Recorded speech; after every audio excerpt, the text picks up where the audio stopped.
Did you look at that? Beautiful sky, rain. So beautiful. So far away from all the bugs, all the crashes, all the problems. I wish I could stay here all day long. Alas, I can't.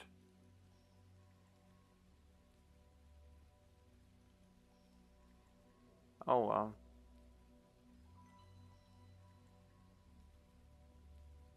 So, let's get right into it. Quick update 501 beta. Is it still a beta? If.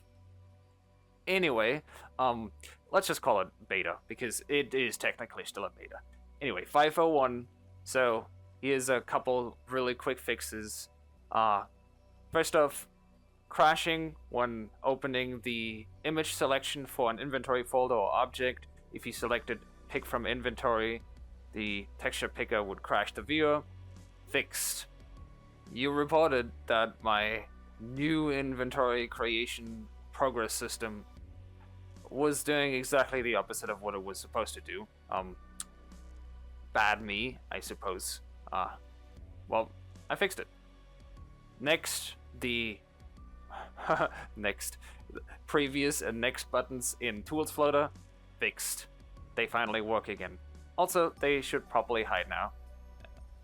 Speaking of the Tools Floater, the land edit panel, which was nowhere to be found for some reason, should now be back. So yay, you can finally start editing your land again.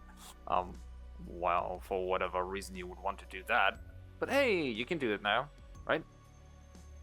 Speaking of missing things, you said that you were missing the reflection probe selection option.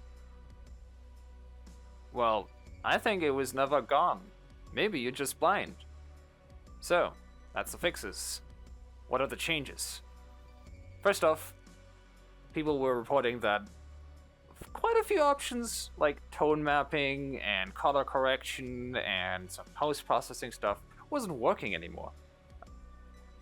That's because it was removed, of course. In case you didn't know from the last video, you know. But I was pretty sure I removed them. So I figured out you were talking about the sidebar, which I apparently forgot. Anyway, the options are gone now, but I added the screen space reflection options to the sidebar, so you know you can play with them there, because you know screen space reflections was previously already there, so why wouldn't it have the new options, right? And speaking of new options, you do get an option now to opt out of the legacy reflection probe auto adjustment, which is the thing that you have probably noticed when you use one of the legacy wind lights, the default wind lights, that everything is just over bright. It's just way too oversaturated, and that was the auto adjustment. You now get a lot of options to A, turn it off completely, or just configure it the way you want it. Great, isn't it? It's like, I don't know, 7 or 8 options or something like that. You can adjust everything, or you can just straight up turn it off. And speaking of new options and oversaturation, I think you will be happy to know that we finally got a sun brightness option. Yes, a sun brightness option.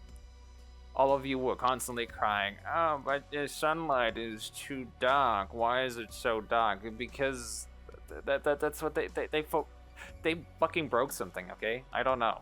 They capped the light brightness somewhere, I don't know, but they broke something, okay? And now they finally added a new option with PBR, which allows you to just, you know, make it brighter again.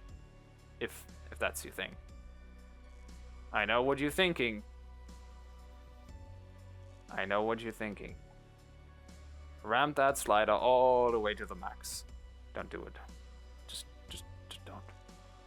Oh, just by the way, I added front blue again, and I also may or may not have added the high quality depth of field option again. I'm not happy with it yet because I'm pretty sure it doesn't look like it should. Maybe you'll like it, but I'm not happy with it. So, with that being done, that's it for this update.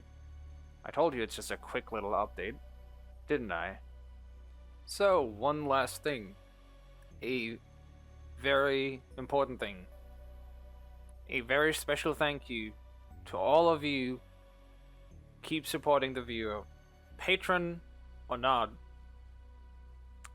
Thank you very much, and stay awesome.